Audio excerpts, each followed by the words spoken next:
sebenarnya BIMTEK yang dihadiri oleh pemangku adat ya di Mama, angku-angku di kota dan kabupaten Solok.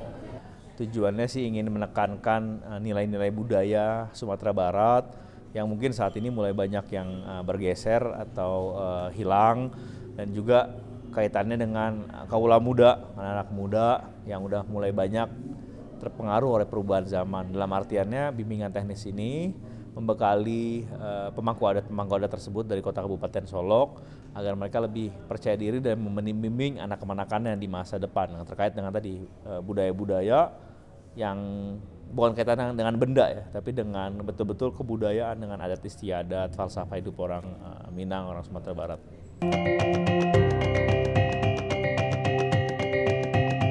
Pertama, saya harus mengapresiasi kegiatan BIMTEK mengenai peningkatan peran dari pemangku adat, khususnya di Negari Kubong Tigo Baleh, Solok gitu kan. Ini salah satu upaya yang dilakukan oleh Dinas Kebudayaan Provinsi Sumatera Barat, mencoba sebetulnya untuk membuat suatu realitas yang selama ini Kubong Tigo Baleh itu bagi masyarakat hukum adatnya seperti sebuah nostalgia, ya kan?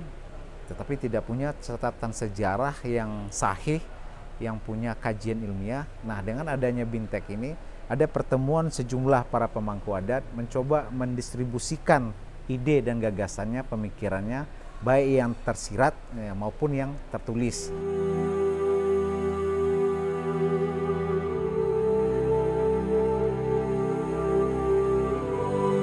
Ada kegiatan nanti dibina kelompok dan dia lah macam dana untuk bisa bergerak kan, bisa memproses di bawah. Kalau kita lihat bisa di bawah sekali. Jadi generasi muda itu tak hilang nanti kalau ini kan tak tahu, tak ngerti itu kan.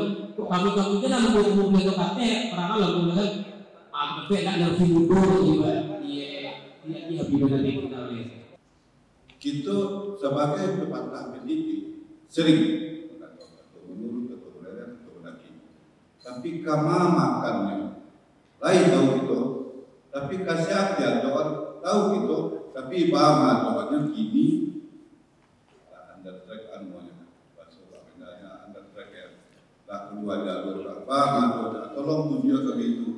Kan saya katakan 15 tahun saya menunggu momen-momen seperti ini. Salah satu jawabannya hari ini. Saya pastikan berbagai masalah ini bisa menjadi pegangan bagi Solok secara khususnya Sumatera Barat, Minangkabau pada umumnya.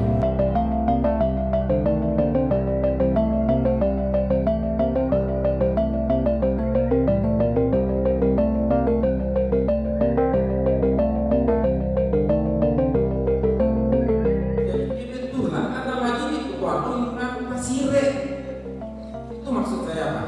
Sedangkan kami sendiri adik Pak, anak lagi statusnya. Jadi memang tugas bapak-bapak sebagai peneliti dan ilmuwan untuk kita beberapa kali mengkaji Kubong Tigo Baleh. Pengertian Kubong Tigo Baleh itu ada 5 versi yang mana kau pakai.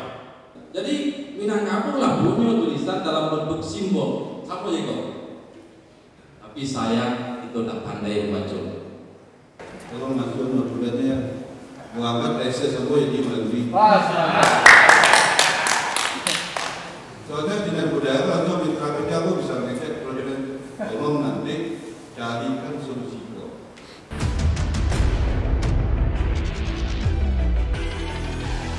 Kita Dinas Kebudayaan memfasilitasi nilai-nilai yang ada di Kabupaten dan Kota Solok itu untuk disampaikan kepada masyarakat, kepada yang muda-muda, dan itu dijadikan suatu dokumen, berbentuk dokumen, buku nanti yang itu akan kita sosialisasikan kepada masyarakat.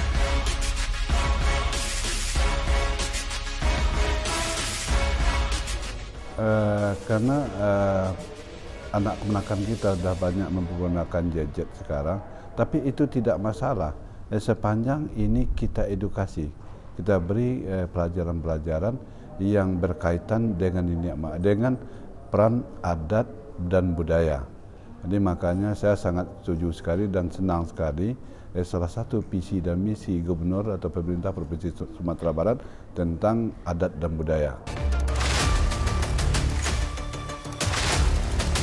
Dan khusus kita Sumatera Barat sudah terikat dengan ABS SBK, adat berseni sarak berseni kita bulah. Nah, ini salah satu bukti kolaborasi sebenarnya program yang diadakan oleh Dinas Kebudayaan Provinsi Sumatera Barat dan juga anggota DPRD Provinsi Sumatera Barat. Ini bentuk kolaborasi sebenarnya pemerintah dengan masyarakat. Dalam hal ini masyarakat diwakili oleh itu tadi pemangku-pemangku adat yang ada di kota Kabupaten Solok. Sebenarnya pemerintah Provinsi Sumatera Barat saat ini sedang menyiapkan super app ya, Sumber Madani namanya, terus lagi di develop sebelum kita launching supaya paten. Nah, itu juga nanti kita masukin juga sesuatu yang terkait dengan informasi budaya, khususnya budaya adat Minangkabau.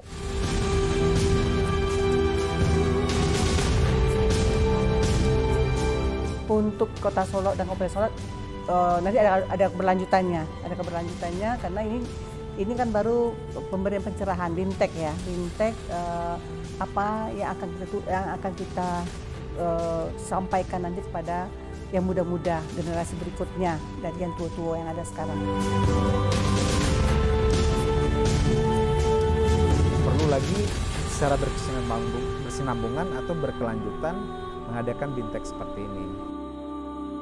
Dan sejarah awalnya Mbah Adat Andro berdiri diramu oleh dua orang tokoh Minangkabau dan bukan raja. Sebenarnya Datuk Ketampungan, Datuk Berbati itu bukan raja Minangkabau. Minangkabau tidak berbentuk kerajaan, tapi daerah perwalian di bawah binaan daripada Datuk nomor 2. Pada Ruyong itu kan kerja Minangkabau? Bukan, bukan. Minangkabau itu Ruyong beda, jauh, tidak identik. Kan tema sentralnya adalah segala sesuatu yang terkait dengan kehidupan masyarakat Minangkabau, terkait dengan budaya, adat istiadat, itu terkait juga dengan agama. Nah, nilai-nilai norma moral itulah yang mulai mungkin luntur, gitu kan. Nah, itulah sebenarnya fungsinya dari pemangku adat Nini Mama untuk meluruskan hal tersebut. Yang ingin kami pertanyakan dalam arti tadi, kami dari Solo ini masuk ke rantau atau masuk ke luar. Ini yang karena pembicaraan dari anak kemenakan kepada Nini Mama pemangku adat, kadang-kadang ada perbedaan penafsiran. Yang kedua, adat di Minangkabau dahulunya berdasarkan berpedoman di agama Hindu, sehingga masyarakat ada yang mempertanyakan mana yang dahulu adat daripada agama. Tapi nampaknya diambil nampak pribadi, Solo itu memang satu dua. Batu jemtu. Umumnya orang-orang di Padang sampai ke pesisir, sampai ke daerah Merlagua, itu tuh dari Solo, dari Cupak namanya. Tuh katanya kalau kami izin dulu, kami taris dulu, kemuasa kami ke situ. Itu menandakan bahwa pengaruhnya sama dengan 3 luar tadi. Nah, jadi dalam hal itu Ambo tidak memastikan apakah itu benar-benar luar kampe, apakah Solo itu adalah bagian dari luar tanah datar. Dahulu adatlah berdiri Minangkabau berdiri lebih dulu, baru kemudian datang agama. Mulu-mulu agama Hindu, kemudian agama Buddha, dan ketiga agama Islam, atau menyelidiki agama Kristen di belakang. Jadi yang diterima ajarannya di Minangkabau adalah ajaran Islam.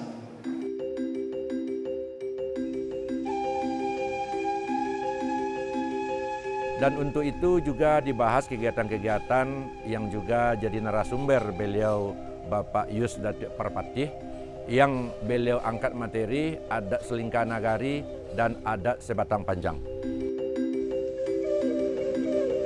Karena kegiatan ini perlu kita tindak lanjuti kembali supaya seluruh masyarakat adat, tokoh-tokoh adat, tokoh masyarakat, wali-wali nagari, ketua-ketua BPN harus menyamakan persepsi di masing-masing nagari supaya jangan ada perbedaan penafsiran khusus adat selingkah nagari di nagari masing-masing.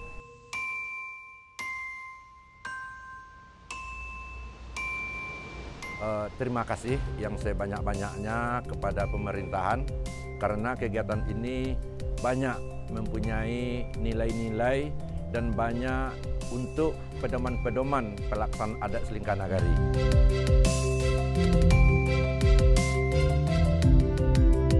Jadi semuanya tergantung ya istilah kitanya menjago-jagoan, ya, mengingat-ingatkan kepada anak keponakan kita. Ya mudah-mudahan dengan beliau ikut BINTEK ini nanti mengingatkan kepada generasi-generasi penerusnya.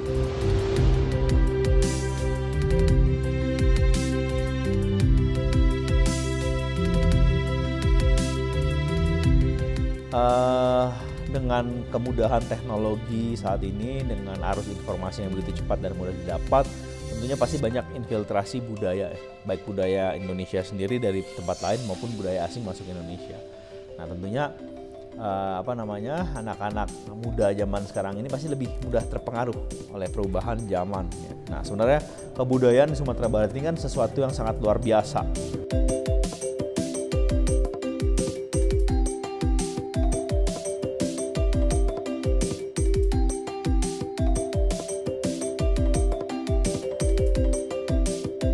Jadi harapan kami banyak berharap kepada pihak-pihak terkait seperti pemerintah yang utama sekali memberikan program-program, kegiatan-kegiatan untuk peningkatan adat selingkah nagari dan adat sebatang panjang se-Sumatera Barat.